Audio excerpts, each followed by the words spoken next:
This episode of The Whistler is brought to you by the WOTR Radio Network. For more information on the WOTR Radio Network, Classic Radio Rewind, or its 4 live streaming old-time radio stations, visit WOTRradionetwork.com. Signal. Signal gasoline. Yes, Signal gasoline is the new gasoline you can prove is superior.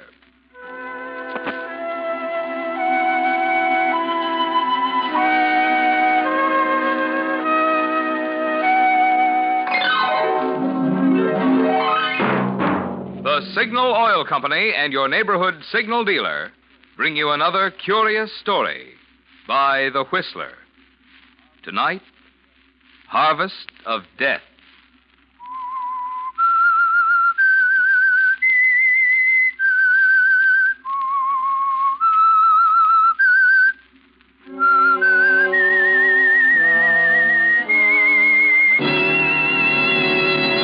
I am the Whistler, and I know many things, for I walk by night.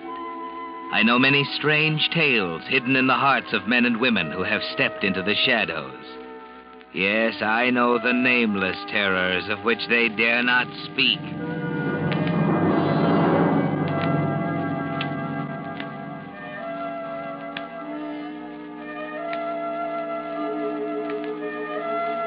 It wasn't a large farm, but it wasn't small either.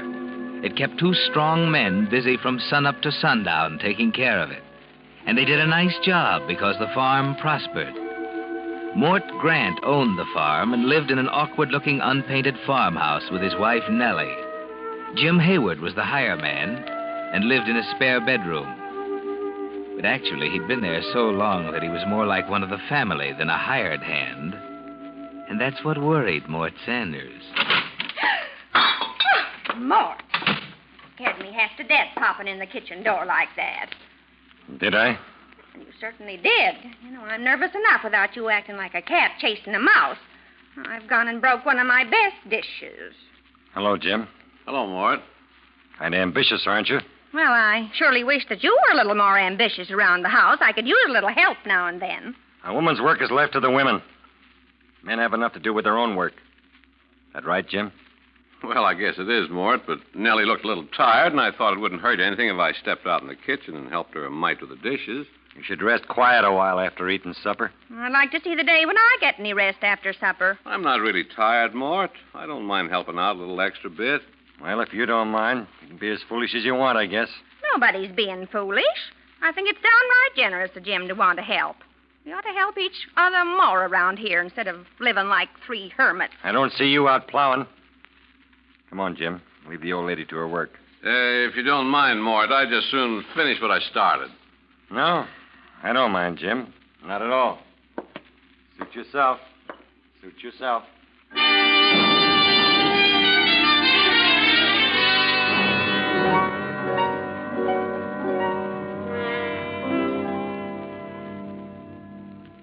Well, as I was saying, Mr. Hawley, the postman, calls Jim, and Jim comes striding down from the chicken coop.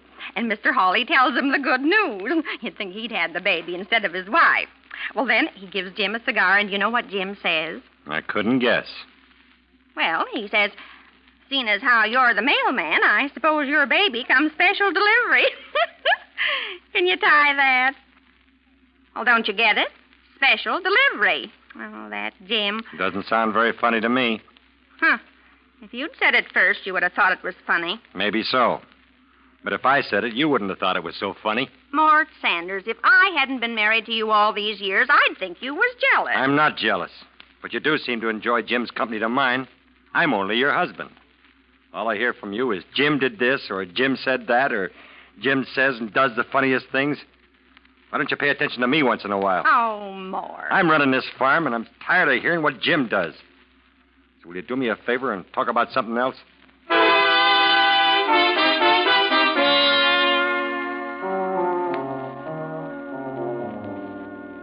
You shouldn't get so angry, Mort, because anger leads to all kinds of human excesses. You might even do something you'd be sorry for later. And regret isn't worth the time you take to indulge in it because it's always too late. Of course, if you try to get along with Nellie a little better, you wouldn't have to worry about Jim, But you can't see that, can you, Mort? So at supper time, you're the same old Mort. Suspicious and foolish. Supper ready? Not for a few minutes yet. Jim won't be in for a while. He's working on the tractor.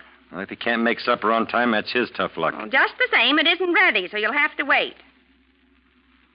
Well, don't you notice anything different? No. Well, look around. I still don't see anything. What's it all about? Well, if it had teeth, it'd bite you. Over there in the corner. Bookcase. Where'd you pick up that thing? It's kind of small, and it doesn't have any books in it yet. But it is pretty, isn't it? I don't know. Where'd you get it? Nice red color. I ask you where you got it. Well, for goodness sake, stop shouting. I can hear you. Jim made it. What'd he do that for? Well, how do I know what he did it for? I guess maybe he heard me say once that I wished I had a bookcase and thought it'd be a nice thing for him to make one for me. Oh, he did he? How much further is he going to go with this sort of thing? He acts as if he was your husband instead of me. Well, Lord knows you never buy anything for me. Pinching every penny. What I do with my money is my business. Oh, now, Mort, don't get your blood up. Well, why shouldn't I get my blood up? You seem to be interested in Jim more than anything else around here, even me. Every time I turn around, you're chatting with him over in a corner, or he's helping you with the dishes, or you're taking a fancy ride together into town. And if that ain't enough, every time you open your mouth, Jim pops out. Now, Mort. Don't now, Mort, me. I've had enough of it. Now that bookcase. Well, it's only a little gift, and it is pretty. Well, it won't be pretty when I get through with it. Mort, what are you going to do? Just watch me. You don't even own a book to put in this. I don't like useless furniture cluttering up my house. Oh, Mort, for heaven's sake, stop it. Are you going crazy? No, I'm just getting some sense. If you so much as lay a finger on that bookcase, I'll never speak to you as long as I live. Well, stop talking then, because here it goes. Mort, no! There. Take a look at your fine gift from Jim now. I hate you. You'll get over it. When Jim finds out if he's half the man I think he is, he'll beat you to a pulp. Where is he? I told you he was working on the tractor. For your information, fine lady, I'm going out and fire him. I don't want any wife stealer working for me.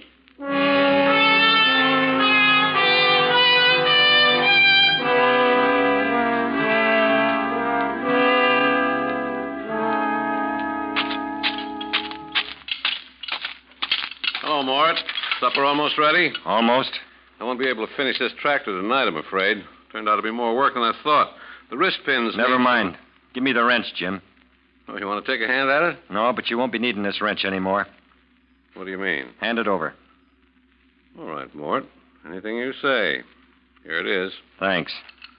Now, what's it all about? You look like you've got something serious on your mind. I just come out to tell you I won't be needing your services around here anymore. Huh? You can leave as soon as you get your things together. I'll pay it at the end of the week. Oh, you can't mean that you're firing me, Mort. That's exactly what I mean. But I don't get it. I've always worked hard. Why, I always thought of this place as sort of like home. That's the trouble, Jim. You've been acting as if you owned the farm instead of me. Oh, now, look, Mort. If I said anything to make you mad, I'm sorry. I don't mind you taking a big interest in the farm.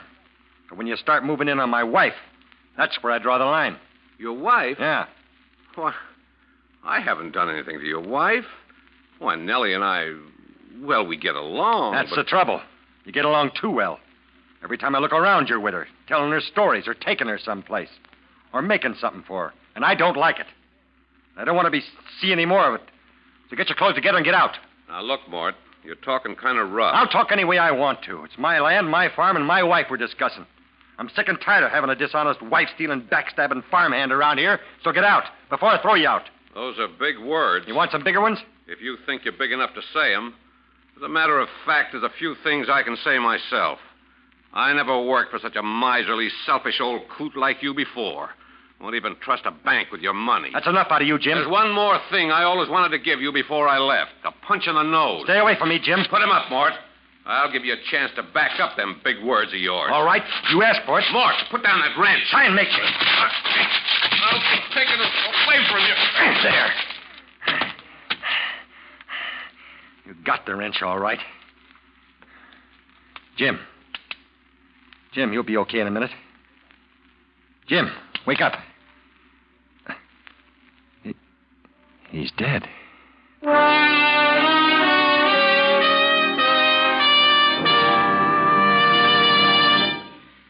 If we of the Whistler cast sound a bit on the excited side tonight, there's a good reason. This is the 100th consecutive performance of Signal Oil Company's program, The Whistler. Because of your enthusiastic letters, Signal Oil Company has continued The Whistler without interruption even through the summer when so many programs go off the air.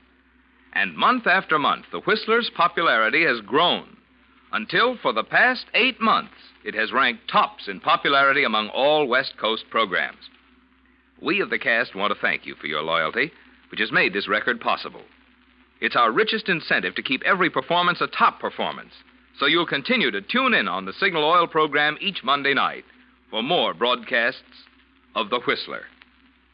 And incidentally, next time you're out driving, we of the cast also hope you'll stop at one of the friendly service stations displaying Signal's familiar yellow and black circle sign. And try that other great Signal success, the new Signal gasoline. There's no better way to tune in top performance for your car than with today's power-packed new super fuel, new Signal gasoline.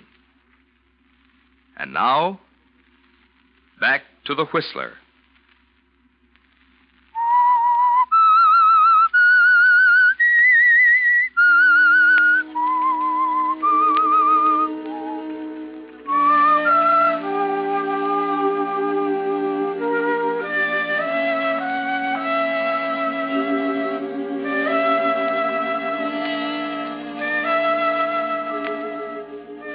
Well, Mort, it seems you've reaped a bigger harvest than you ever imagined from the little hatred you sowed. But it's not a crop to be proud of because it's a harvest of death. After you killed Jim Hayward, you didn't know what to do with his body. You had to think. But thinking takes time. So after finding a temporary hiding place in the barn, deep in the soft, fragrant haymow, you turned back to the house for supper. Supper ready? It's all ready. Sit down. Coffee or milk? Coffee. Sit still. I'll get it. Here. Well, what's the matter? Oh, yeah. You startled me, I guess. Where's the sugar? Where's the sugar? For land's sake, it's right in front of you. What's the matter? Can't you see? I didn't notice it. Well, isn't Jim coming in? Hmm? I said, isn't Jim coming in? Not right away. Well, he can't work much longer. It'll be dark in a few minutes.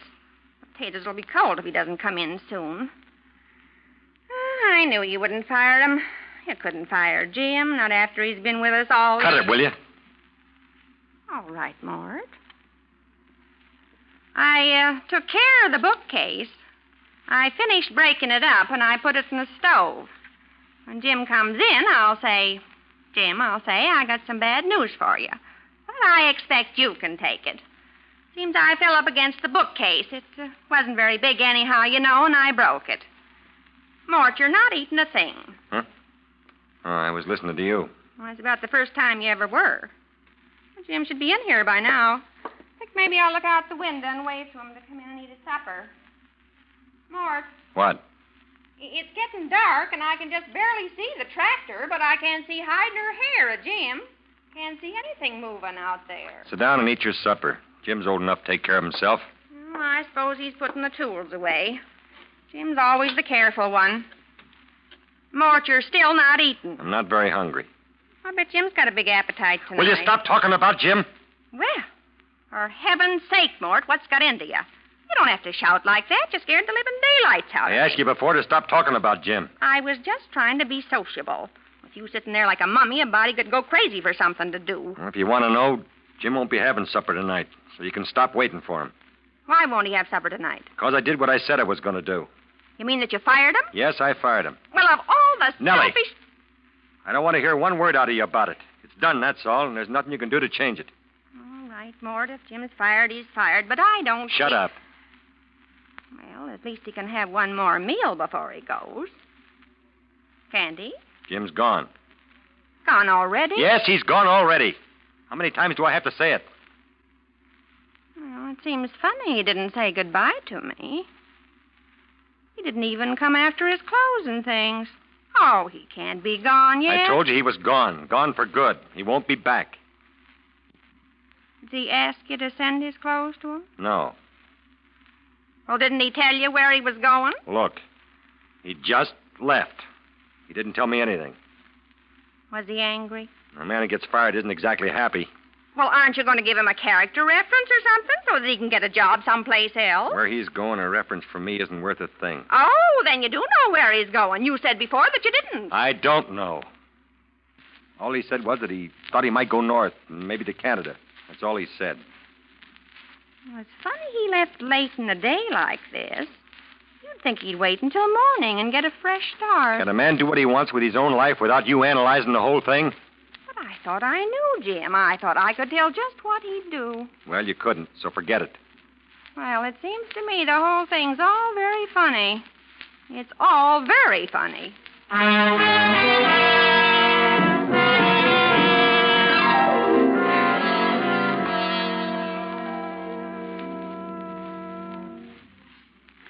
Well, it's 11 o'clock, Mort. 2 hours past your bedtime. Mort. What? Well, don't you feel well, Mort? That old kidney trouble isn't starting up on you again, is it? Because if it is, we still have some of the medicine left, the stuff that Dr. Kermit prescribed. I told you I'm not sick. So stop trying to give me medicine.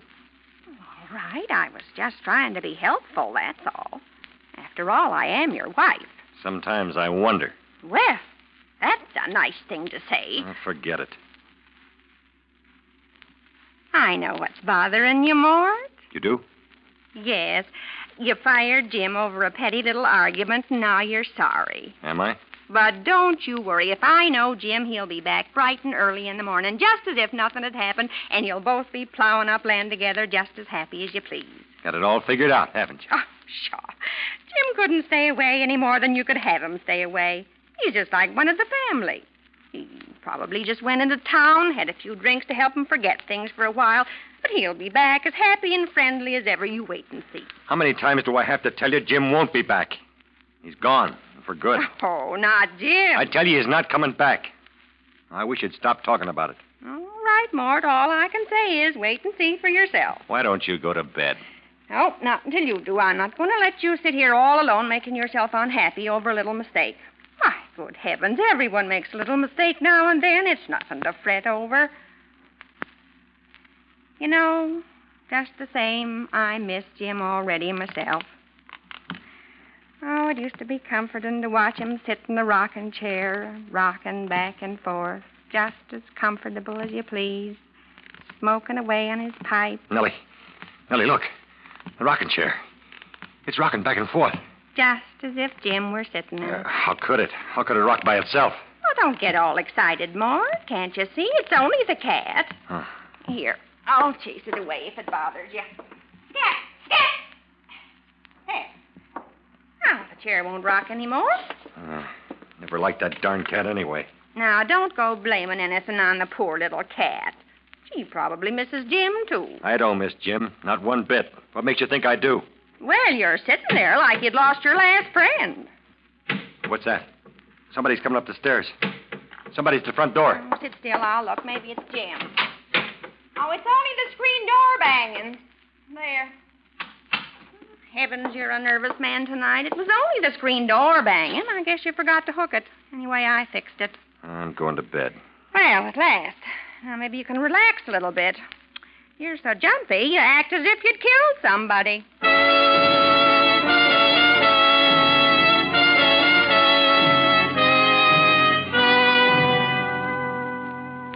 Nellie comes awfully close to the truth sometimes, doesn't she, Mort? Uncomfortably close. But never mind. She doesn't really know what happened to Jim Hayward. So you go upstairs to try to sleep and forget the whole affair. If you can. Perhaps you'll even think of something to cover up your tracks forever.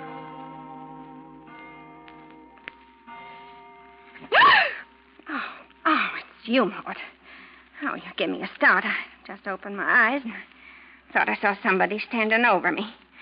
What are you sitting up in bed at this hour of the morning for? I can't sleep. Oh, just lay back on the pillow and relax. You'll go to sleep. I can't. Tried. It's too hot or something. Want me to get up and get you some coffee or something? No, I don't want anything. Let me put the light on. Well, no wonder you're so hot. You're fully dressed. When did you do that? Got up and dressed about an hour ago. I think I was cold. What in the world's got into you, Mort? First you're as jumpy as a thoroughbred. Then you can't sleep. Then you turn cold, and now you're too hot.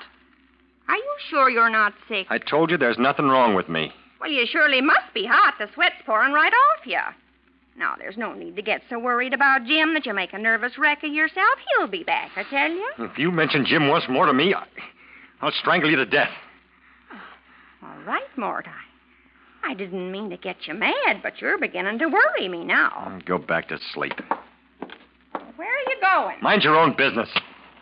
What you lighting that lantern for? If you got to be so nosy, I'm going out to the barn.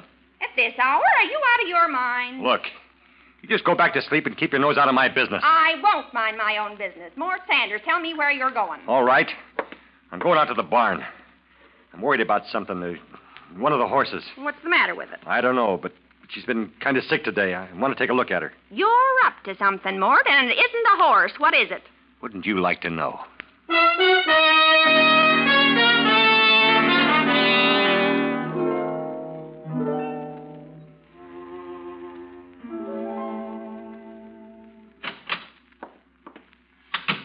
It took you long enough. So you're up. Well, I couldn't lie up there in bed while you're gallivanting around the farm at 3 o'clock in the morning. Get back to bed. Well, I put some coffee on. We might as well have a cup now that we're up. I don't want any coffee. Where's the lantern? Do you always have to ask him any questions? I haven't got it with me, have I? I left it in the barn. Mort, look out the window. That barn. The barn is on fire. Pretty, ain't it? Well, do something. Don't just stand there as if you were enjoying it. The horses, they'll be burned alive. There are no horses in the barn. They're all out in the pasture. Mort Sanders, you're a murderer. Shut up. I won't shut up. Don't try to pull the wool over my eyes. I'm not so innocent as I look. I know why you couldn't eat and couldn't sleep. I know why you were cold one minute and then hot the next. You didn't know I knew, did you? I told you to shut up. I was looking out the window when you fired Jim. I saw you hit him with a wrench. Jim's dead, and you killed him. If you ever say that again, I'll kill you. You don't frighten me. You hid Jim's body in the barn, and now you're burning it to get rid of him. You're as much to blame as I am. Jim had no right to be fooling around with my wife, and you had no right to let him. At least he was human. Not a grouchy old man who wouldn't talk half the time. Go on up to bed. I won't. Do you want to know something? I was in love with Jim, and he was in love with me. We were going to run away together. And here's something else. I don't want to hear it. You'll want to hear this. Yesterday, I took all the stocks and bonds that you'd bought with the money that you've saved in 15 years, the whole $20,000 worth. But you were too afraid to leave in a bank, and I gave them to Jim. Are you telling me the truth? If you're lying, I'll kill you. I'm not lying. Jim had the oilskin pouch with the bonds in his inside pocket when you murdered him, and now they're burning up. I don't believe you. If you don't believe me, look in the steel box in the desk. You did. You did, you thief. You gave him all my bonds. Told you I did. It won't do you any good slapping me. They're burning up right now. I'll get him. There's still time, and then I'll get you. Hurry, Mort! Hurry! You lose your power! I'll get him. I'll get him. Don't worry. Hurry, Mort! Hurry! Your bonds are burning up! The barn will only last long enough. I'll get him. There's so much smoke and fire. I can't see. He shouldn't have poured that gasoline around. It's a roof. Only hold up.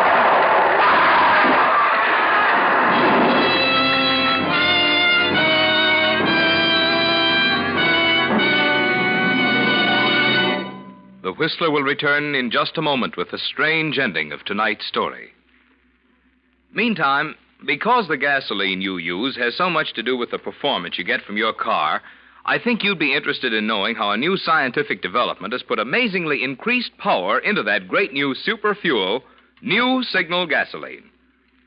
You see, science has long known that the way the atoms in gasoline molecules are arranged determines how much power you get from the gasoline. Well, in old-style gasolines, the atoms were left just as nature arranged them. But recently, certain chemists found how to rearrange the atoms in gasoline molecules in an entirely new way. The result is New Signal Gasoline, with amazing new power. Power so immediately apparent you can feel it, see it, hear it. It's because of this superior performance you can actually recognize the moment you step on the accelerator that we urge you to let one tankful of new Signal gasoline talk for itself. Let its quicker starting, faster pickup, higher anti-knock, and longer mileage demonstrate in your own car why new Signal gasoline actually is the new post-war gasoline you can prove is superior. And now, back to the Whistler.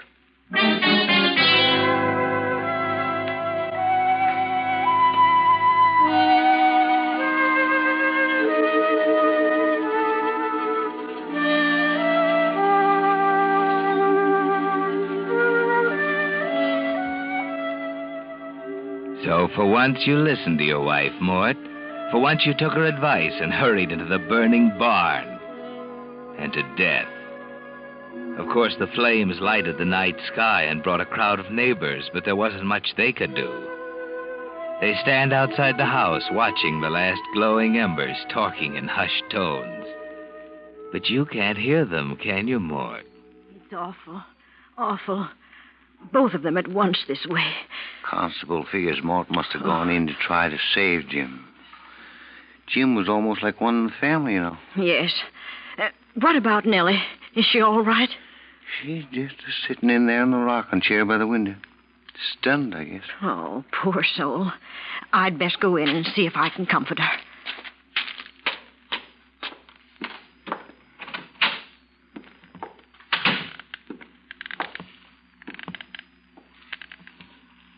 Nellie.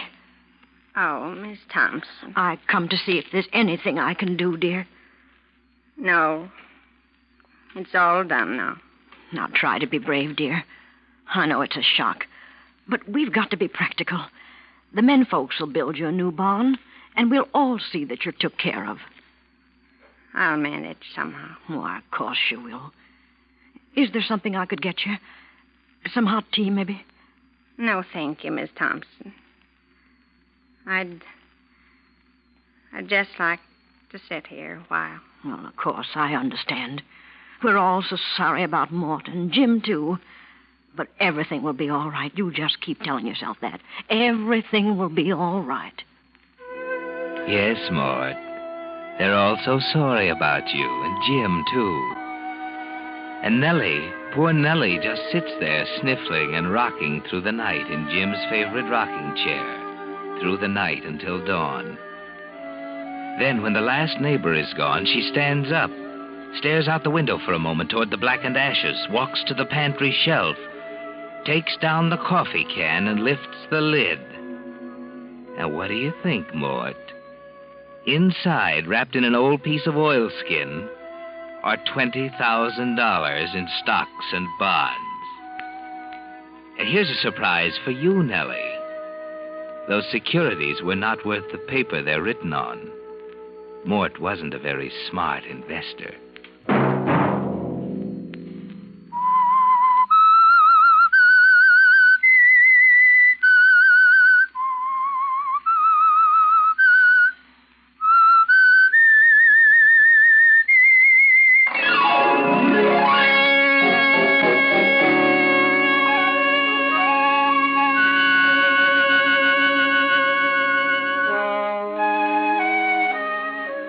Next Monday at 9 o'clock, The Whistler will bring you another strange tale. The Whistler is broadcast for your entertainment by the marketers of Signal gasoline and motor oil and fine quality automotive accessories, and by your neighborhood Signal dealer. This program, directed by George W. Allen, with tonight's story by John Hayes, music by Wilbur Hatch, is transmitted to our troops overseas by the Armed Forces Radio Service. This is Marvin Miller speaking, and suggesting that you try new Signal, the new gasoline you can prove is superior. This is CBS, the Columbia Broadcasting System.